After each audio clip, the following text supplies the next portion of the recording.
Olá, tudo bem? Como que você está?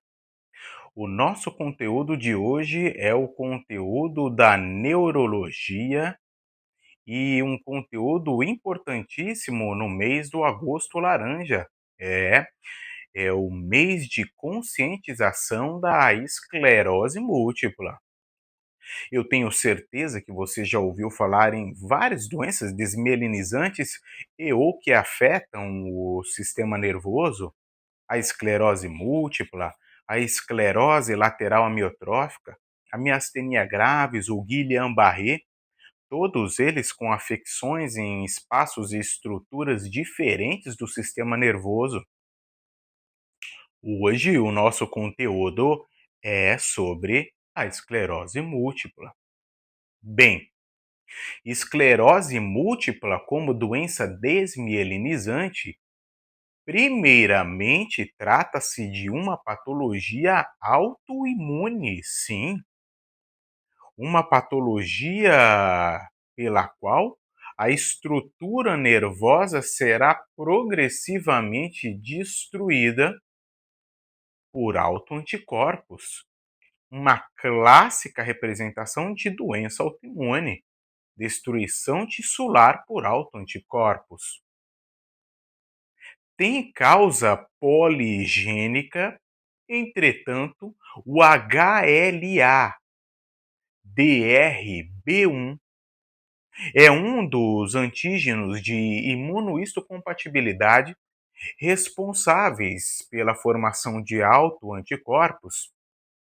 A mielina do sistema nervoso central, sobretudo a BMP, a proteína básica da mielina. É claro que nem sempre todos os pacientes com esclerose múltipla, ou melhor, que tenham um HLA-DR-B1, terá esclerose múltipla na vida adulta. Ora, Tiago, na vida adulta, sim. Estatisticamente, a esclerose múltipla tem sua incidência entre os 20 e 40 anos. Afeta, portanto, o sistema nervoso central e o primeiro neurônio motor. É 3 vezes mais incidente em mulheres do que homens e também mais presente em indivíduos brancos em relação aos africanos e orientais. Bem, a esclerose múltipla, embora tenha sua causa poligênica e suas suscetibilidades, alguns fatores de risco foram elencados na literatura e que, hora ou outra, podem engatilhar os surtos e exacerbações das doenças, esclerose múltipla, recidivante ou progressiva. Sim, a esclerose múltipla pode se apresentar em tempo e espaço ou ser estritamente progressiva e também mais grave. A esclerose múltipla, que se apresenta do tipo surto-remissão, pertence a 85% dos doentes afetados por esta patologia. Quando nós tratamos de surto-remissão, queremos dizer que este paciente pode apresentar exacerbação da doença e entrar em remissão após a terapia.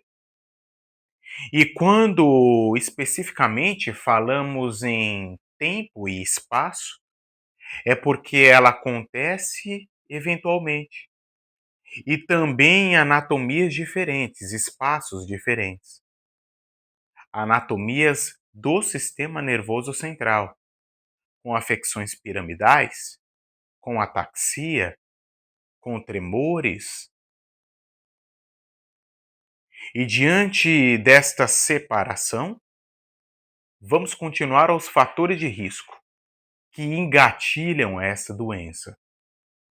O primeiro deles, relatado na literatura, é a deficiência de vitamina D. Sim, a deficiência de vitamina D é um fator de risco que pode gerar gatilho para a esclerose múltipla e também para piorar o curso da doença. Além da deficiência de vitamina D, a exposição ao vírus Epstein-Barr na primeira infância também é elencada como um dos fatores de risco para a esclerose múltipla. Assim como o tabagismo e, mais atualmente, a alta carga de sódio no consumo alimentar do Ocidente. Mas, Tiago, sódio? Sim. O consumo elevado do sódio pode estar associado a uma hiperreatividade linfocitária, células as quais estão presentes no processo inflamatório e desmielinizante da esclerose múltipla. Bem, como estamos tratando de uma patologia que afeta o sistema nervoso central e, portanto, o primeiro neurônio motor, precisamos compreender que a clínica do primeiro neurônio motor é bem diferente do segundo neurônio motor e da placa motora. Horas. A função do primeiro neurônio motor é dar o principal comando ao movimento mecânico muscular, a disciplinar o segundo neurônio motor quanto ao seu tônus, força e reflexo. Disciplinar, Tiago? Sim, disciplinar. Uma vez que o primeiro neurônio motor não funciona, o segundo neurônio motor mantém suas atividades exacerbadas, como hipertonia e hiperreflexia. Veja, só por aí já podemos caracterizar dois sinais que podem estar presentes na esclerose múltipla: a hipertonia, a hiperreflexia e certamente a fraqueza. A fraqueza em virtude de que, se eu não tenho funcionamento do primeiro neurônio motor, o segundo não recebe o comando para o movimento. A expressão clássica cotidiana da esclerose múltipla é a mulher dos 20 ao 40 anos que apresenta uma redução da acuidade visual em virtude da neurite óptica associada à fraqueza. Certamente que há outros sinais e sintomas na esclerose múltipla associados ao primeiro neurônio motor, como afecções medulares, a ataxia de tronco, tremores, ao passo que também 90% dos pacientes com esclerose múltipla podem apresentar disfunções vesicais e destes 33% incontinência urinária, sim. Ademais, na esclerose múltipla, as alterações de sensibilidade, como parestesias, como dores neuropáticas, estão presentes em mais de 50% dos casos. Sensação de um membro úmido, molhado, ou até mesmo em queimação, ou a sensação de uma porção do corpo em carne viva, sim, uma expressão que a literatura nos diz, carne viva, um quadro álgico importante e que fará parte do tratamento, a supressão da hiperestesia, claro. Bem, além do quadro neurológico focal do primeiro neurônio motor, alguns pares cranianos também podem ser afetados. Pacientes podem experimentar neuralgia trigeminal. Mas ora, Tiago, neuralgia do trigêmeo?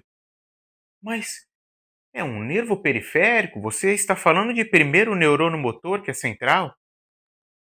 Vez que o trigêmeo ascende via tronco e se torna periférico, ele acaba recebendo a consequência inflamatória patológica da mielina central, sendo também afetado. Assim como o sexto par, o nervo abducente, um nervo extremamente longo, também pode ser afetado, levando aos doentes uma dificuldade da adução e, subsequente a essa adução dificultada, um nistagmo pendular. Ora, veja quantos sinais e sintomas elencamos aqui e que ratificam o termo esclerose múltipla, múltiplos achados. Mas eu gostaria que você fixasse na ideia do paciente feminino com redução da acuidade visual e fraqueza. É aí que a prova vai te pegar. E é aí que o dia a dia também pode te pegar. Veja um paciente que chega ao seu consultório e relata uma redução da acuidade visual, uma parestesia focal. 3 meses depois, ela retoma. A acuidade visual melhorou, mas eu estou com uma fraqueza motora, uma ataxia. Veja a característica surto-remissão e vários espaços atingidos, várias anatomias do sistema nervoso central. Um sinal importante a se lembrar na esclerose múltipla é o sinal de Otoff, que está associado ao gatilho da exacerbação em virtude do calor. Sim, esclerose múltipla é a doença exacerbada pelo calor, seja o calor ambiental, seja o calor em virtude da febre, ou até mesmo do banho quente. Sim, relatos da literatura de pacientes que exacerbaram da esclerose múltipla em virtude do aumento da temperatura do banho. Ademais, um outro sinal que não é patognomônico da esclerose múltipla, mas também pode estar presente nesses doentes, é o sinal de Lermite na hiperflexão do pescoço, um quadro álgico parestésico que pode afetar o tronco e, sobretudo, membros inferiores. Mais de 50% dos pacientes, reiterando, vão apresentar o quadro álgico e parestésico da esclerose múltipla, sendo, portanto, um sinal que deva ser mais bem atendido quando exacerbadas essas queixas de pacientes, eventualmente na porta do pronto-socorro. Bem, vistas as manifestações clínicas em múltiplas da esclerose múltipla, o diagnóstico pode ser um pouco complexo, visto a característica surto e remissão, mas, diante da suspeita clínica, a avaliação imaginológica, clínica, certamente, e licórica podem nos auxiliar ao diagnóstico da esclerose múltipla. Quanto à avaliação do líquido céfalo-raquidiano, uma das principais manifestações e achados deste laboratório é a pleiocitose de células mononucleares associada à quantidade normal de proteínas, ao passo que uma quantidade elevada de proteínas, caracteristicamente acima de 1 grama, e mais de 75 células, podem dizer contra o diagnóstico de esclerose múltipla. Outro achado não patognomônico, mas típico na esclerose múltipla, é a presença elevada de imunoglobulinas IgG oligoclonais em relação ao IgG sérico. Ok, Tiago? Um conjunto clínico rico destes. Com um líquor eu posso fazer o diagnóstico de esclerose múltipla? Quase, quase. Uma vez que a imagem por ressonância magnética apresenta classicamente achados de desmielinização, como placas esparsas da substância branca desmielinizantes,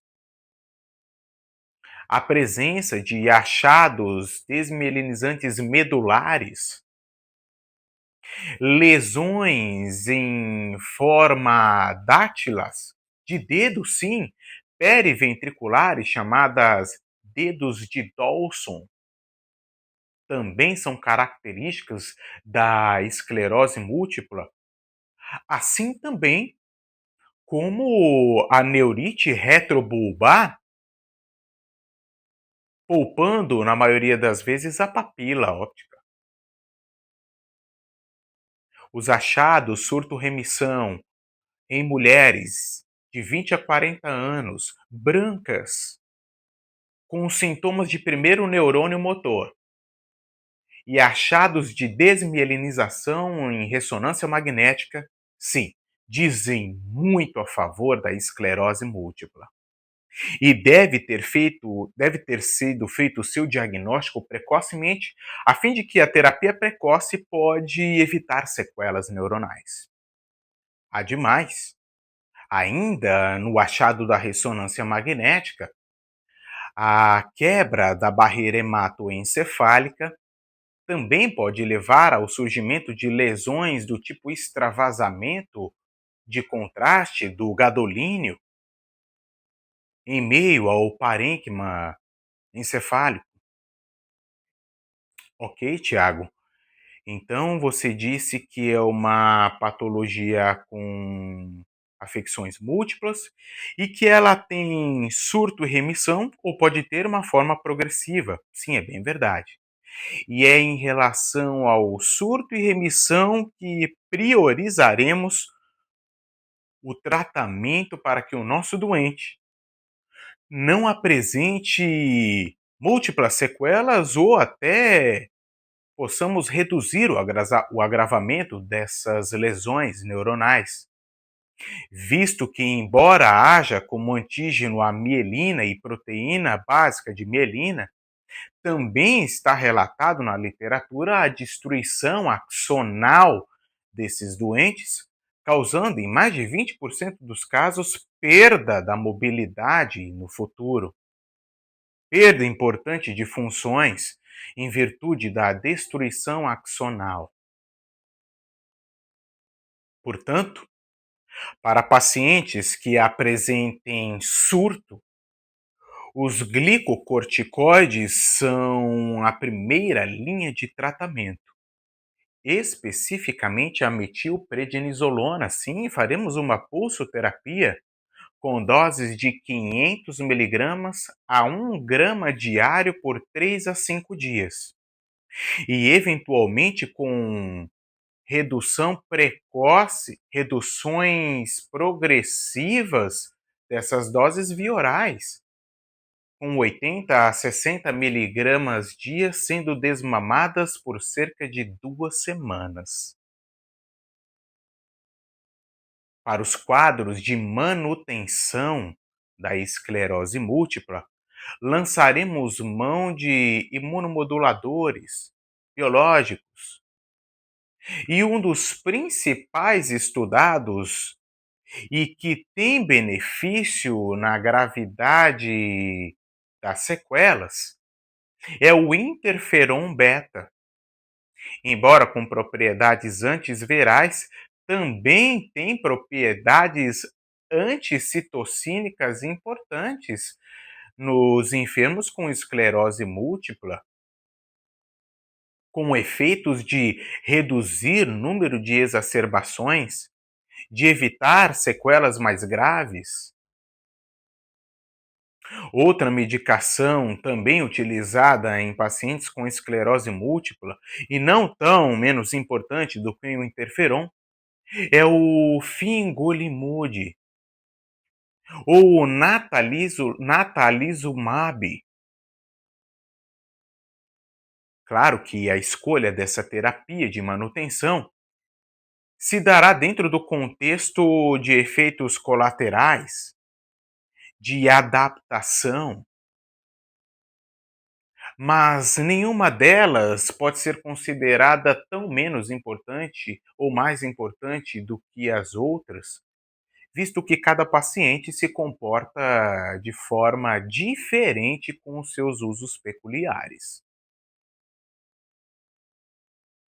Para aqueles pacientes em surto cujo corticoide não surtiu o efeito esperado, a plasmaférese também é uma opção, devendo ser feita por 5 a 7 horas e perdas de 40 a 60 ml por quilo em dias alternados por uma média de 14 dias.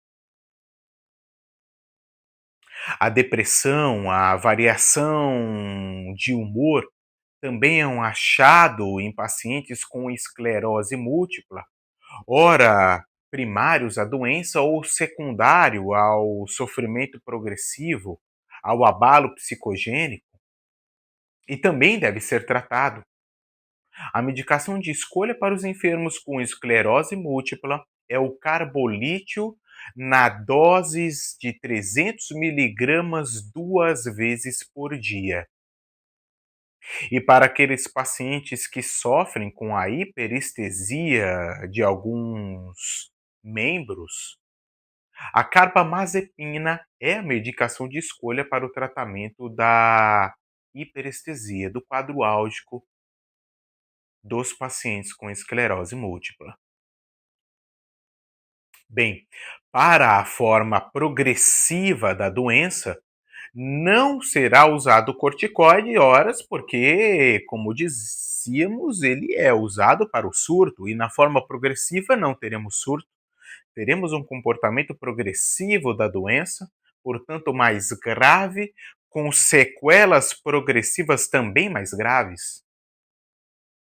Para estes pacientes, usaremos o ocrelizumab e tendo como alternativas o metotrexato ou a ciclofosfamida. Infelizmente, no tratamento da esclerose múltipla progressiva, a terapia ainda apenas consegue frear a doença, visto que o prognóstico ele é bem mais grave do que a forma surto-remissão. E sendo a forma progressiva de pior prognóstico, também temos alguns critérios elencados que determinam um prognóstico a favor do doente ou contra um provável agravamento da doença. São eles: pacientes que iniciam a síndrome da esclerose múltipla com neurite óptica, com menos de 2 recidivas ao ano e com comprometimento mínimo nos primeiros 5 anos de doença, tendem a ter melhores respostas ao tratamento, melhor prognóstico do quadro. Ao passo que pacientes que apresentem ataxia de tronco, exacerbações piramidais com fraquezas importantes, são pacientes que, infelizmente, terão menos resposta à terapia ou que tenderão a apresentar a forma progressiva da doença e, portanto, com um prognóstico mais desfavorável. Bem, quando tratamos do conteúdo de esclerose múltipla, coloquemos em mente o paciente feminino com neurite óptica e fraqueza, que pode apresentar essa fraqueza ou parestesia eventualmente, e que vez ou outra comeremos bola nos prontos socorros da vida. É por isso que eu espero que a partir deste conteúdo você fique mais atento a esse tipo de sintoma que será apresentado para você na sua vida diária. Além do mais, é um conteúdo clássico para sua prova de residência. Eu espero que você tenha fixado esse conteúdo e que estejamos juntos para mais conteúdos como esse no nosso canal de videoaulas do YouTube.